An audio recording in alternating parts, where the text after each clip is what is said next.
کیا آپ جانتے ہیں کہ 100 سال پہلے بھارت میں مسلم آبادی کتنی تھی؟ کیا آپ کو معلوم ہے کہ 100 سال پہلے دنیا میں کتنے مسلمان آباد تھے اور آج کتنے ہیں؟ بار بار ایسے اعداد و شمار سامنے آ چکے ہیں جن سے معلوم ہوتا ہے کہ دنیا میں مسلم آبادی مسلسل تیزی سے بڑھ رہی ہے۔ اعداد و شمار یہ بھی بتاتے ہیں کہ اگر یہی رجحان رہا تو 2050 تک دنیا میں مسلم اور عیسائی آبادی تقریباً برابر ہو سکتی ہے۔ صرف یہی نہیں بلکہ 2070 تک مسلم آبادی اتنی زیادہ ہو جائے گی کہ وہ عیسائیوں کی آبادی سے بھی آگے نکل جائے گی۔ یہ تبدیلی نہ صرف اعداد و شمار میں بلکہ سماجی، ثقافتی، سیاسی لحاظ سے بھی دنیا کو گہرے طور پر متاثر کرے گی۔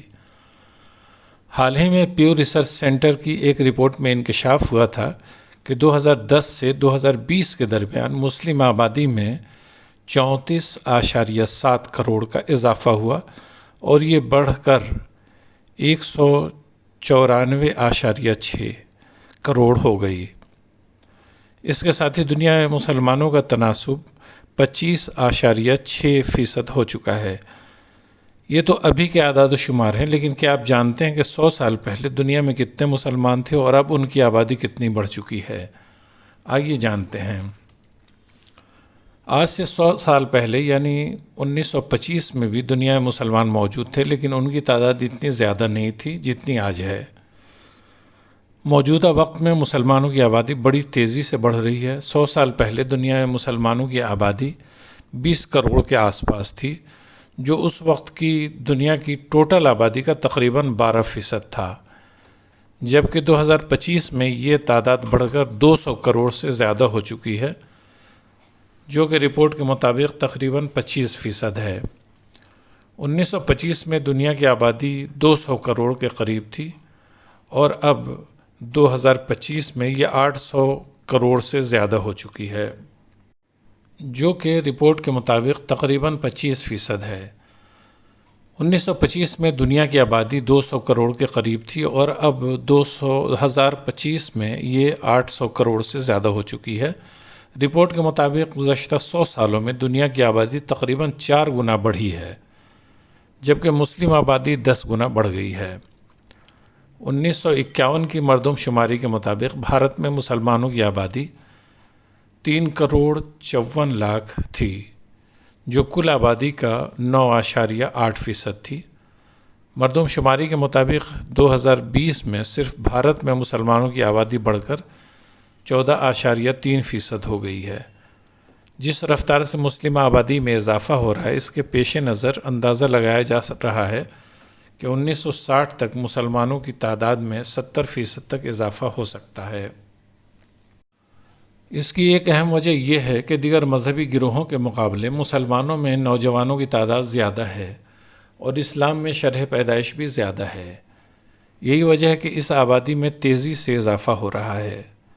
حال ہی میں پیو ریسرچ سینٹر کی ایک رپورٹ کے مطابق 2010 سے 2020 کے درمیان ہر مسلم خاتون کے 3 سے زیادہ بچے پیدا ہوتے ہیں، جبکہ عالمی مسلم آبادی کا 33% حصہ 14 سال سے کم عمر بچوں پر مشتمل ہے، جو کہ کسی بھی دوسرے مذہب کے مقابلے میں سب سے زیادہ ہے۔ یہی نہیں بلکہ امریکہ میں بھی مسلمانوں کی ہجرت بہت تیزی سے ہو رہی ہے اور اندازہ ہے کہ 2030 تک وہاں 52 لاکھ مسلمان ہوں گے اور 1950 تک یہ تعداد بڑھ کر 81 لاکھ ہو جائے گی۔ دنیا میں مسلم آبادی میں تیزی سے اضافہ ایک غیر معمولی اور گہرے اثرات رکھنے والا رجحان ہے، جس کے اثرات صرف مذہبی اعداد و شمار تک محدود نہیں بلکہ عالمی سیاست، معیشت، سماج، ثقافتی اور بین الاقوامی تعلقات تک پھیل سکتے ہیں۔ یہ تبدیلی دنیا کے مذہبی توازن کو بدل سکتی ہے اور عالمی سطح پر مسلمانوں کی موجودگی اور اثر و رسوخ میں نمایاں اضافہ کر سکتی ہے۔ جمہوری ممالک میں جہاں ووٹ کی طاقت آبادی سے جڑی ہوئی ہے، وہاں مسلمان ووٹرز کی تعداد میں اضافہ سیاسی منظرنامے کو متاثر کر سکتا ہے۔ ایسی صورت میں مسلمان اقلیت سے نکل کر کئی جگہوں پر اہم پالیسی ساز بن سکتے ہیں۔ معاشی لحاظ سے یہ اضافہ 2 رخ رکھتا ہے۔ ایک طرف نوجوان مسلم آبادی کی کثرت عالمی افرادی قوت کے طور پر سامنے آ سکتی ہے، جو معیشت کی ترقی کا باعث بن سکتی ہے۔ اگر تعلیم، صحت، ہنرمندی اور روزگار کے مواقع مناسب سطح پر میسر ہوں تو یہ آبادی دنیا کے لیے ایک قیمتی سرمایہ ثابت ہو سکتی ہے، لیکن اگر یہ وسائل نہ فراہم کیے گئے تو یہی اضافہ بے روزگاری، غربت اور سماجی بے چینی کا سبب بن سکتا ہے۔ ثقافتی اور سماجی سطح پر بھی مسلم آبادی کے اضافے کے اثرات نمایاں ہوں گے۔ اسلامی تہذیب، لباس، خوراک، زبان، عبادت اور اقدار کا دائرہ عالمی سطح پر مزید پھیل سکتا ہے۔